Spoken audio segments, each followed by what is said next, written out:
राजकुमारी पद्मिनी सिंघल के राजा गंधर्व और रानी चंपावती की बेटी थी। वो इतनी सुंदर थी कि उनकी खूबसूरती के चर्चे दूर दूर तक फैले हुए थे। उनके लिए एक योग्य वर का चुनाव करने के लिए राजा गंधर्व ने एक स्वयंवर आयोजित किया, जिसमें पद्मिनी की सुंदरता की कहानियां सुन के कई राजाओं ने भाग लिया। उन सभी राजाओं में चित्तौड़ के राजा रवल रतन सिंह भी शामिल थे, जिन्होंने बाकी सभी राजाओं को पराजित करके स्वयंवर को जीत लिया और राजकुमारी पद्मिनी ने भी उन्हें अपने पति के रूप में सहर्ष स्वीकार कर लिया। लेकिन ये खुशी ज्यादा दिनों तक नहीं चली। उस वक्त दिल्ली की सल्तनत पर बादशाह अलाउद्दीन खिलजी का शासन था।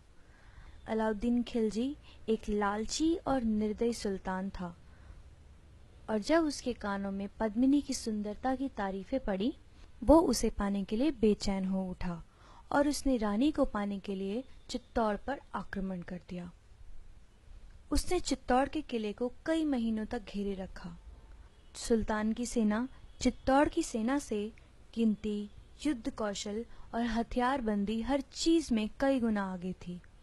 लेकिन चित्तौड़ के किले की रचना इतनी कुशलता से की गई थी कि गिनती में कम होने के बावजूद चित्तौड़ के वीर सैनिकों को सुल्तान की सेना हरा नहीं पाई और किले के 7 दरवाजों में से एक भी दरवाजा नहीं तोड़ पाई। अब ऐसे में सुल्तान ने छल से काम लेने की सोची।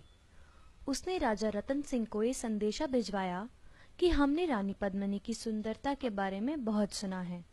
आप बस हमें एक बार उनकी एक झलक देखने दीजिए और हम किले से हट जाएंगे।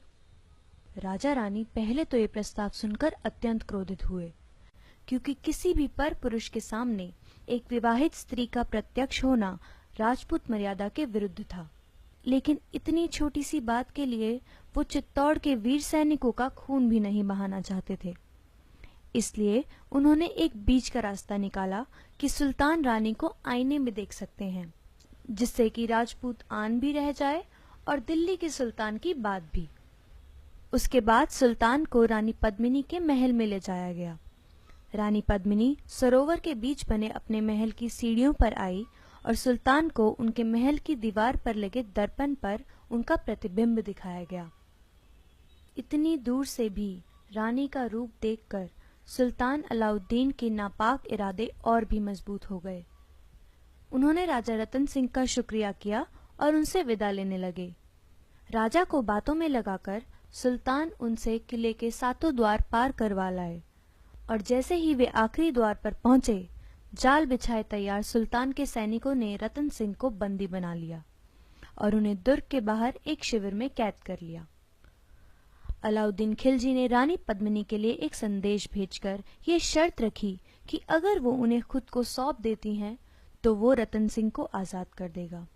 अपने पति को छुड़ाने के लिए रानी पद्मिनी ने ये शर्त स्वीकार कर ली, लेकिन ये शर्त रखी कि उनके साथ उनकी 700 दासियां भी उनकी देखभाल करने के लिए आएंगी, और इसके अलावा वे अपने पति से एक अंतिम बार एकांत में मिलना चाहती हैं। सुल्तान को इस शर्त से कोई समस्या नहीं थी, लेकिन वो ये नहीं जानता था कि रानी की दासियों के वेश में चित्तौड़ के छटे हुए सैनिक 700 पालकियों में स्त्री के वेश में बैठे थे, और हर पालकी को उठाने का काम भी वीर सैनिक ही कर रहे थे।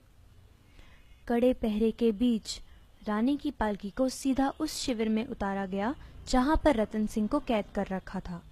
लेकिन उस पालकी में भी पद्मिनी नहीं, बल्कि उनका 12 साल का भतीजा बादल था, जिसने आते ही रतन सिंह को आजाद किया और उसके एक इशारे पर सभी सैनिक पालकियों से उतरकर अचानक ही सुल्तान की सेना पर टूट पड़े। इस बात से अनजान सुल्तान की भारी सेना को भी संभलने में वक्त लगा, और राजा रतन सिंह को सुरक्षित किले में वापस पहुंचा देने के लिए इतना समय ही काफी था।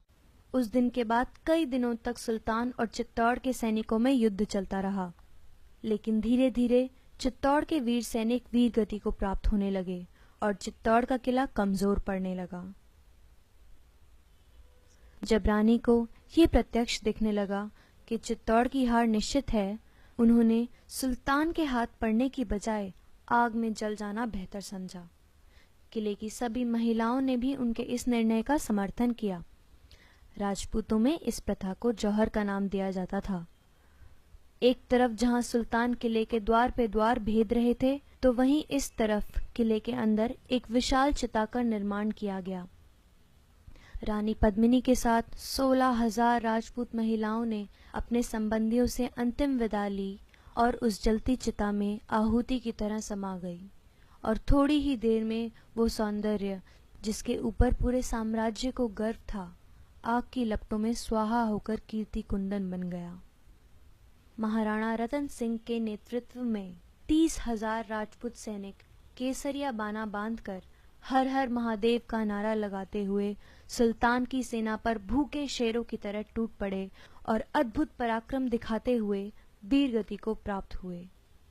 खून से रंगारंग सुल्तान ने जब किले में प्रवेश किया तो भीतर उसे कोई भी नहीं मिला। रानी पद्मिनी के जौहर की जीत हुई और ये जौहर इस बात का प्रतीक था कि भारत की स्त्रियों के लिए उनका सम्मान, उनका स्वाभिमान सर्वोपरि है।